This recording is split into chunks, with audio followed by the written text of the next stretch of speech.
그 우리나라가 옛날에는 저는 어릴 때 그런 말 많이 들었거든요. 이렇게 말 안 듣고 이러면은 요즘은 그런 말 안 하는데 그 어른들이 그런 말 안 들으면 막 그렇게 얘기하죠. 이건 문디 소나 이러면서 이건 문디야 이러면서 그런 얘기 많이 했었고 쇠가 만발이 빠질로 막 이래.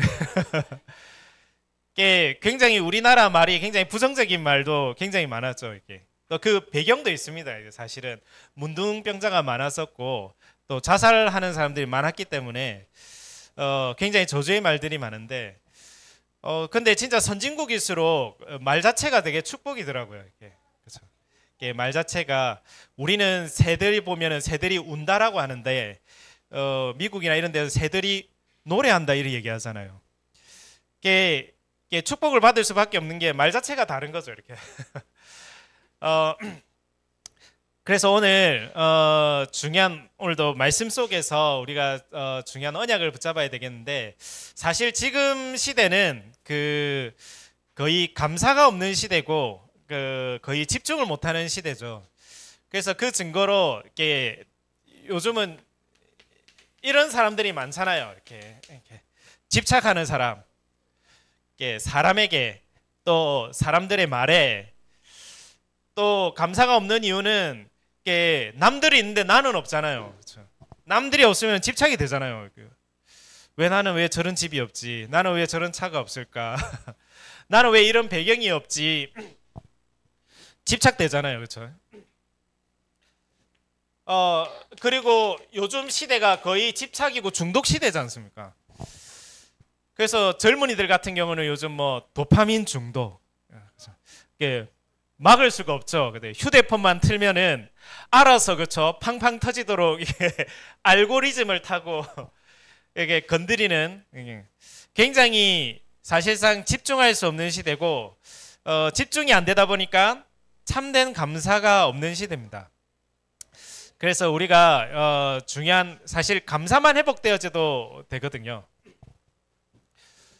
그래서 우리는 이 속에서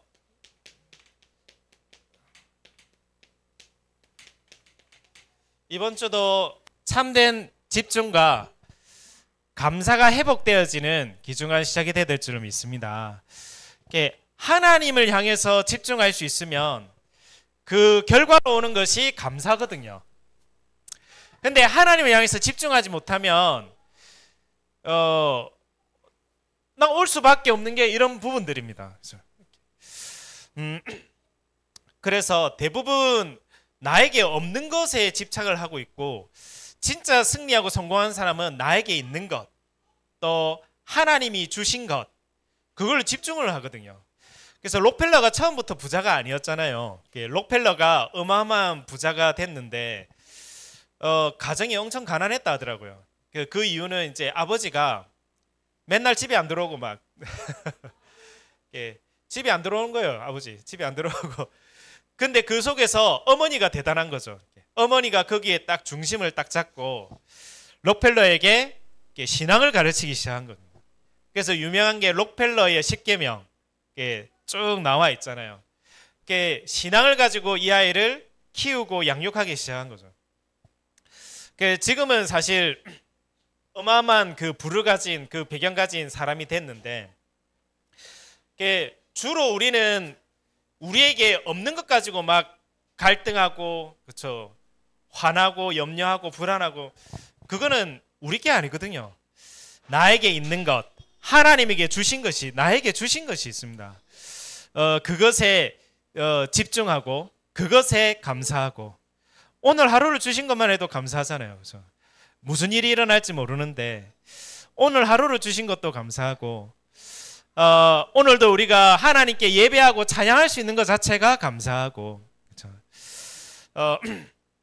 그래서 왜 우리가 집중하고 감사해야 되느냐? 오늘 성경 말씀처럼 이것이 뭐라 되어 있습니까? 하나님의 뜻이다. 하나님은 기뻐하는 것, 그렇죠? 항상 기뻐하라, 쉬지 말고 기도하라, 범사에 감사하라. 이것이 하나님의 뜻입니다.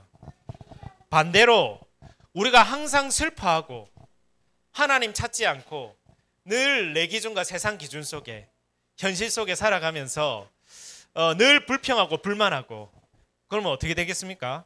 몇 년 지나면은 병이 옵니다. 그렇죠?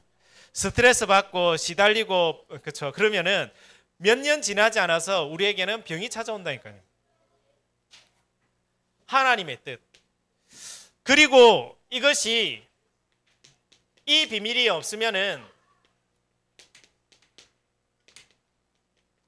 사단의 통로가 이 속에 올 수 있거든요. 대표적으로 욥기서 3장 25절에 욥에게 왜 문제가 왔느냐? 욥이 늘 근심하고 무서워하고 두려워하던 그것이 내 몸에 임한 거예요. 늘 걱정하고 늘 고민하고 늘 염려하던 것이 내 몸에 미쳤구나. 나에게 임했구나. 우리가 참된 기쁨과 참된 감사와 기도가 없으면은 어느 날 내 생각 속에 내 기준 속에 또 세상의 기준 속에 염려하고 걱정하고 불안하고 두려워하다가 결국은 그게 결과로 내 몸에 오는 것이거든요. 그것이 지금 오늘 이 예배 시간이 그걸 멈추는 시간이 되어야 될 줄로 믿습니다. 그렇죠? 슬프게 하는 것은 하나님이 주시는 게 아닙니다. 그렇죠? 불평불만은 하나님이 주시는 것이 아니죠. 그렇죠? 그리고 성공한 사람들은 뭔가 모를 성공의 조건들이 있습니다.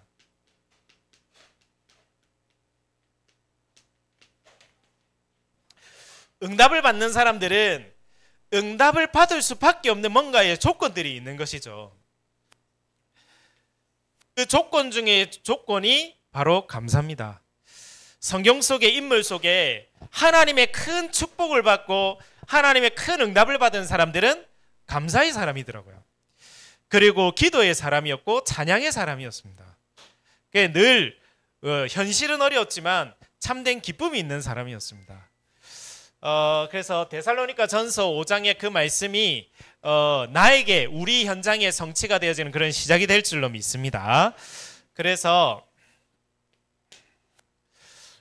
왜 우리는 감사할 수 있느냐? 그 첫 번째가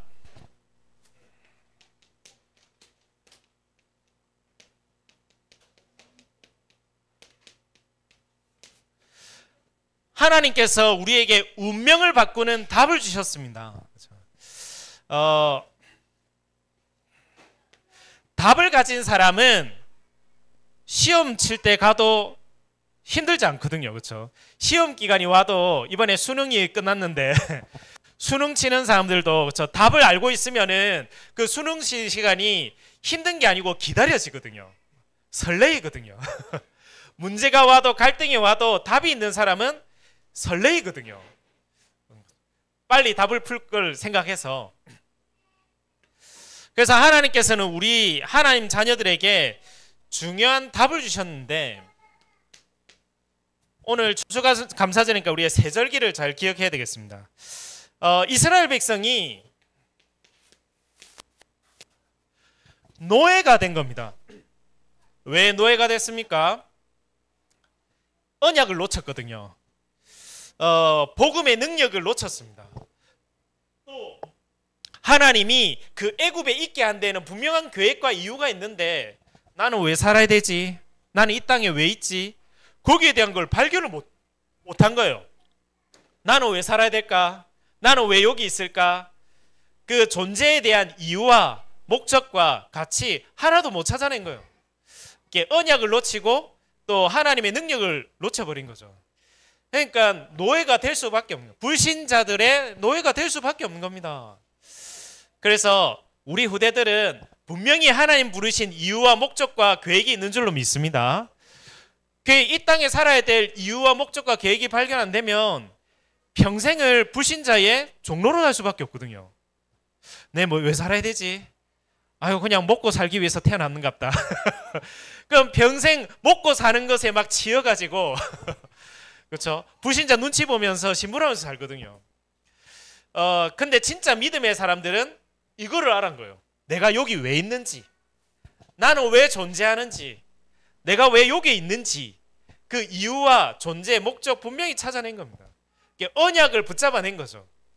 그걸 놓치니까 요셉은 그 현장을 바꾸는 지도자가 됐는데 그 후대들은 그걸 놓치니까 아유 그냥 하루 먹고 살면 되지 이러다가 늘 눈치 보면서 사는 인생이 돼버린 거예요.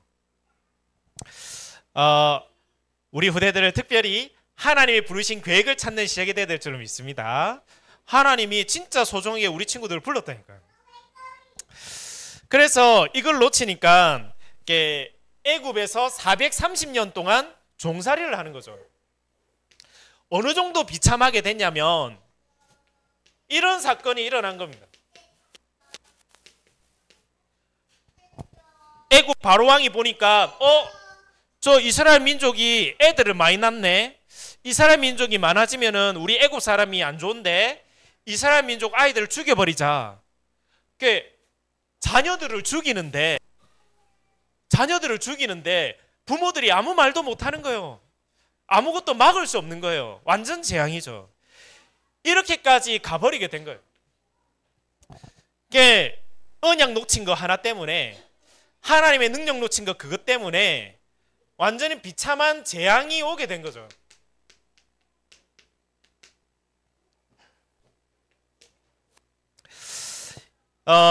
이때에 그래도 언약을 가진 한 사람이 나오기 시작했습니다.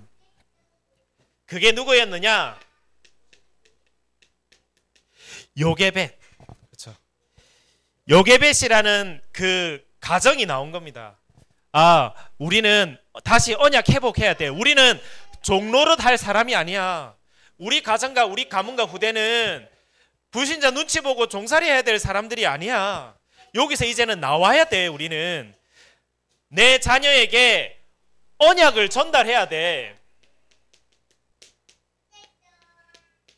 이것을 본 사람이 요게벳인 것입니다. 그렇죠? 하나님이 왜 우리를 부르셨고 이 애굽 땅에 있게 되었는지, 왜 나가야 되는지, 너가 존재하는 이유가 무엇인지 이거를 분명히 본 사람이 요게벳이었고, 그래서 생을 건 결단을 하는 거죠. 자녀들이 죽어나갈 때 요게벳은 그 조그만 상자를 만들어서 거기다가 모세를 띄워서 이렇게 보내게 되죠. 애국 공주에게로 보내게 되죠. 이렇게 이유가 있으니까.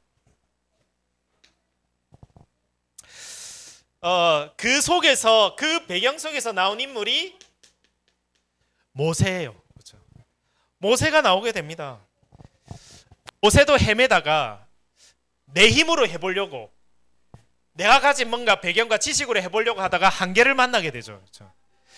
우리의 힘은 결국은 한계 오게 되어 있습니다. 한계 만난 그때에 완전히 하나님 앞에 무릎 꿇는 일이 일어난 거 아닙니까? 호렙산에서 하나님께 예배하고 기도하는 가운데 하나님이 언약을 주십니다. 완전히 운명에서 나올 수 있는, 노예에서 해방될 수 있는 답을 주십니다. 모세야, 내가 너와 함께 하겠다. 이제는 피제사 드리러 가라. 피제사 드리러 가라. 이 피제사가 말하는 게 바로 그리스도를 말하는 거거든요. 우리 위해서 십자가에서 피 흘려 죽으실 그리스도를 얘기하는 것입니다. 피제사로 드리러 가면은 나오게 될 것이다. 그래서 이 언약 받았는데 해방되게 됩니다. 피제사, 한마디로 말하면은 그리스도 언약 붙잡는데 완전히 묶고 있는 거기서 해방되게 되는 것입니다. 여기는 애굽에서 해방된 거지만 우리는, 세상 살아가는 우리는 이 흑암에서 해방돼야 되는 것입니다. 그래서 오늘도 우리는 예수는 그리스도 그 언약을 잡아야 되는 것입니다. 이게 흑암에서 해방돼야 되는 거예요. 이 흑암에 해방되지 않으면은 계속 오는 것이 재앙. 자꾸 찾아옵니다. 재앙이. 그렇죠? 우리 가정에, 또 우리 나라의, 민족에 자꾸 재앙이 오는 거죠. 왜 재앙이 올까요? 재앙이 오는 이유는 결국은 죄 때문이거든요. 특히 가장 큰 게 우상 숭배 아닙니까? 하나님보다 뭔가 높아진 세상의 지식, 그렇죠? 세상의 철학, 종교, 우상, 재앙 올 수밖에 없습니다. 그러니까 살아가는 모든 삶이 지옥 같은 삶을 살 수밖에 없는 거죠.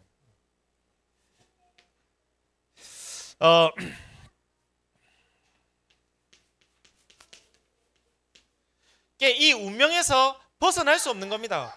마치 애굽에 노예되어 있던 이스라엘 백성처럼 나오고 싶은데 해결이 안 되는 것이죠. 그래서 하나님께서는 약속을 주신 것입니다. 모세야, 피제사 드리러 가라. 지금 그리스도 언약 붙잡아라. 그리스도는 우리의 모든 죄와 저주, 재앙을 십자가에서 해결하신 참 제사장.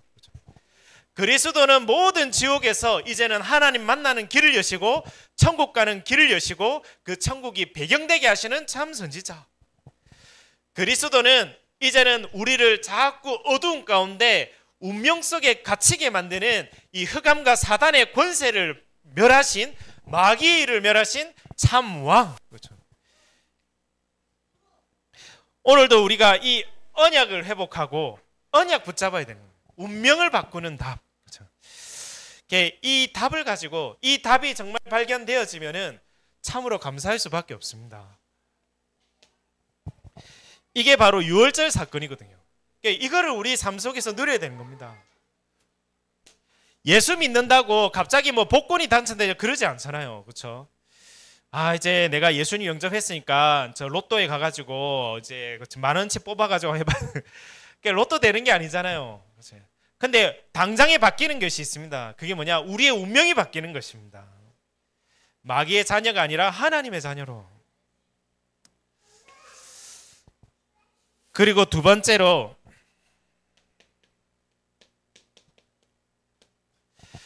우리의 현실을 이기는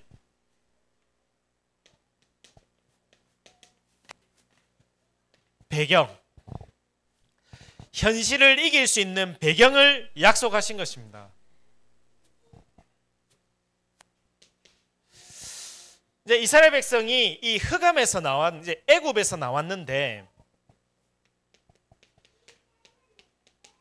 현실은 만만치가 않거든요.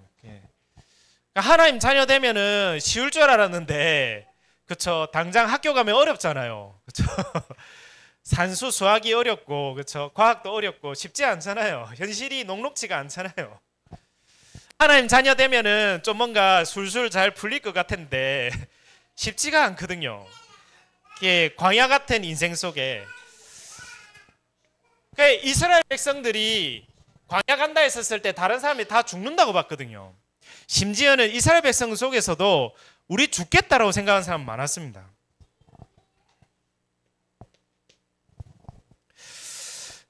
그렇지만 하나님의 백성은 하나님이 보호하시고 하나님이 인도하십니다.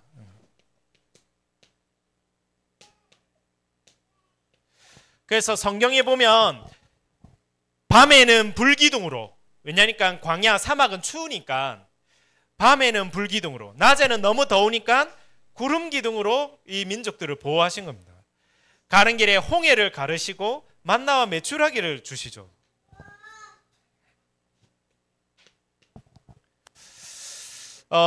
그런 가운데 대부분은 그런데 현실 속에서 거의 배경을 놓치고 살아갑니다.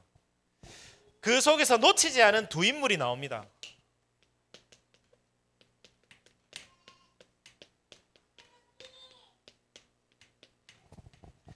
여호수아와 갈렙. 정탐꾼 12명을 보냈거든요. 이제 우리 가나안 땅을 정복해야 되니까 한번 우리 정복할 땅 어떤지 보고 와라. 정탐꾼 보내거든요. 그런데 여기에서 12명 중에 10명은 불신앙의 소리를 합니다. 뭐라 얘기하느냐? 우리는 그 백성을 못 이깁니다. 그 백성 절대로 칠 수 없습니다. 그들은 우리보다 강합니다. 그 백성은 너무 장대하고 그 속에서 거인들을 봤습니다. 우리는 스스로 보기에 우리는 그들에 비해서 메뚜기 같습니다. 못 이깁니다. 10명은 불신앙 소리 하거든요. 실제 현실에서 배경을 못 보는 거죠. 현실의 문제에 잡혀가지고 눈에 보이는 문제에 또 눈에 보이는 의식주에 잡혀가지고 거기서 못 나오는 거예요. 그때 여호수아 많은 백성들이 그 이야기를 듣고는 통곡합니다. 또 지도자를 원망합니다. 또 이미 망할 생각이 미리 망하지도 않았는데 망할 생각이 미리 딱 돌아가고 있어요. 아, 이제 이러다는 죽겠구나. 애굽으로 돌아가자. 그때의 배경을 고백하고 믿음을 고백한 사람이 여호수아와 갈렙입니다. 뭐라 얘기하느냐? 민수기 14장에 나오죠.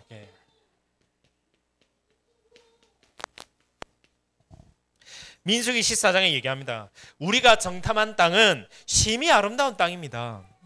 하나님 말씀하신 대로 심히 아름다운 땅입니다. 여호와께서 그 땅으로 우리를 인도하실 것입니다. 또 그 땅을 우리에게 주실 것입니다.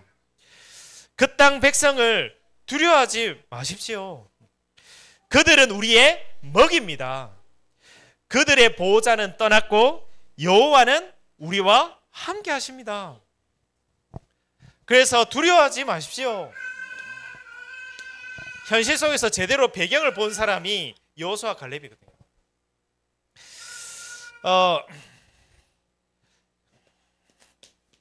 그래서 결국은 이 두 사람을 통하여서 승리하게 되는 것입니다. 우리 있는 현장 속에 현실 속에서 참된 하나님의 배경을 누리는 시작이 될 줄 믿습니다. 여호수아 갈렙은 내 배경이 누군지 그 사실을 알고 그 배경을 누린 것입니다. 그래서 몇몇 사람이 있죠. 열왕기 하 19장 35절 아수르 군대가 쳐들어왔습니다. 아무도 의지할 사람이 없습니다. 그때 모든 것 내려놓고 하나님께 기도하기 시작한 거예요. 누가요? 히스기야 왕이 하나님께 기도한 것입니다. 그때 히스기야 왕이 기도할 때에 그날 밤에 주의 사자가 아수르 군대를 송장시키는 장면이 나옵니다. 완전히 배경을 누리는 거죠. 또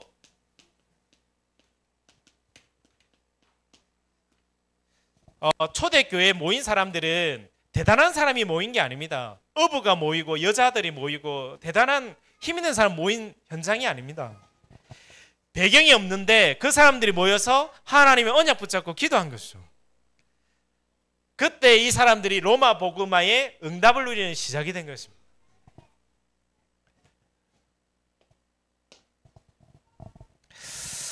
그래서 오늘 마지막입니다.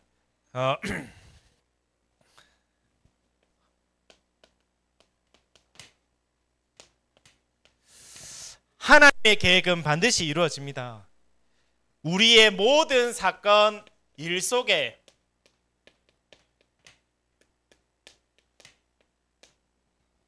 하나님의 계획이 있습니다. 그렇죠? 내 생각을 할 것 없이 그 속에 하나님 가장 좋은 계획이 있습니다. 이 계획을 발견한 사람은 감사할 수밖에 없겠죠.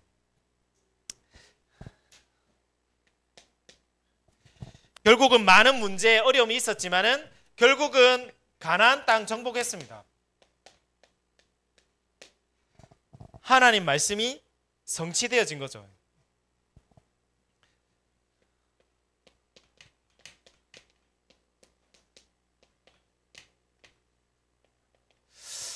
세계복음화는 하나님의 계획입니다. 오늘도 우리는 이 속으로 들어가야 되겠죠. 하나님께서 왜 우리 후대들을 부르셨느냐? 앞으로 세계복음화라고.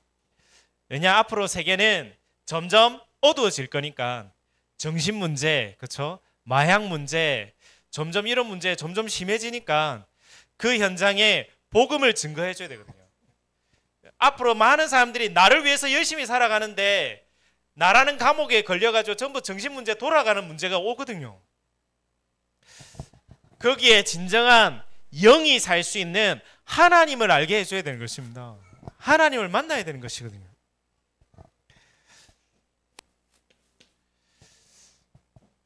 그래서 대표적인 인물들이 다니엘 6장 10절에 다니엘은 이미 뜻을 정하고 그 현장 간 겁니다. 내가 왜, 우리 민족이 왜 이 바벨론의 포로가 되었느냐, 우리가 왜 이곳에 왔느냐, 그 이유를 알고 뜻을 정했습니다. 다니엘 뜻을 정하고 모여서는 문제, 어려움, 사건 속에 감사하면서 하나님께 기도했습니다. 이미 결론 났으니까, 여기에 있는 이유가 분명하니까 감사하면서 기도했는데, 하나님의 그 문제 사건이 전부 여호와의 이름을 나타내는, 복음이 선포되어지는, 전부 하나님의 계획을 이루는 통로가 되어버렸거든요.